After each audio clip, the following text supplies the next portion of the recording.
Saluti a tutti, io sempre Ricky, cercatore sardo di Sterrau in su Gran Sasso Science Institute in L'Aquila.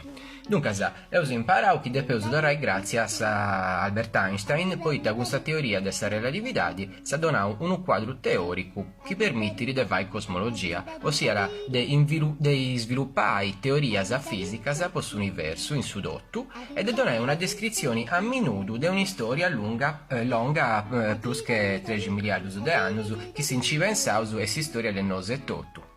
Come si sia Einstein, fiera un pensatore in mano, ma sciara mera bene che può fare scienza, fino ai pensamenti e idee più mellus, a solus non basta.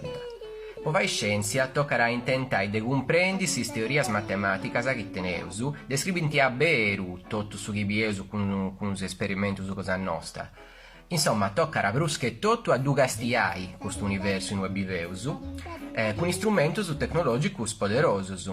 Tocca non spacciare mai de cercare carchi conto chi non torrara e carchi pregunta che ne risposta. Poi tammera cindi punti.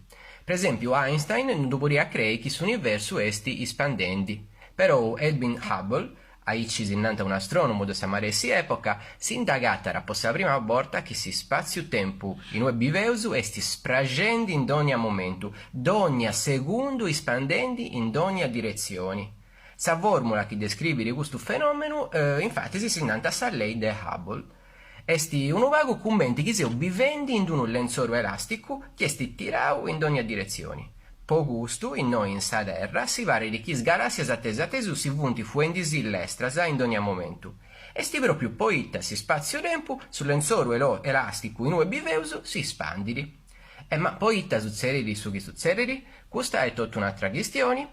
Ma chi sei curioso, dendisci di devroso, ponimi un follow e quando sei su 100 a caricare un altro contigetto. A trasbortas.